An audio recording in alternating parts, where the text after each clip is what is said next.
जय हिंद। आज 27 सितंबर है और आज राजा राम मोहन राय का डेथ एनिवर्सरी है। आज उनका पुण्यतिथि है, तो आज हम इन्हीं पर चर्चा करेंगे। तो चलिए स्टार्ट करते हैं। आज सामाजिक सुधारक आंदोलन के प्रणेता राजा राम मोहन राय की 250वीं पुण्यतिथि है। भारत के विचारों में सुधार लाने वाले राजा राम मोहन राय का निधन 27 सितंबर 1833 को इंग्लैंड में हो गया था। ठीक है, उनका जन्म जो है 22 मई 1772 को बंगाल में एक ब्राह्मण परिवार में हुआ था।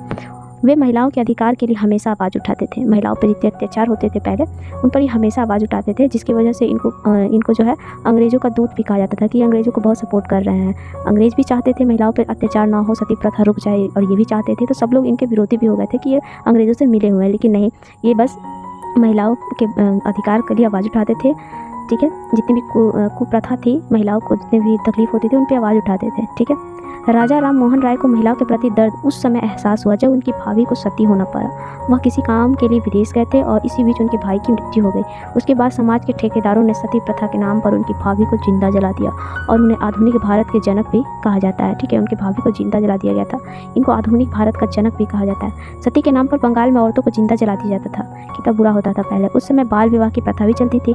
तो कहीं कहीं ऐसा होता था कि 50-60 साल के व्यक्ति से 12-13 साल की लड़की को शादी करा दी जाती थी। तो क्या होगा कि 50-60 साल का आदमी है तो उसकी तो मृत्यु जल्दी हो जाएगी, और 12-13 साल की लड़की रह जाती थी तो उसे उसके चिता के साथ जिंदा जला दिया जाता था।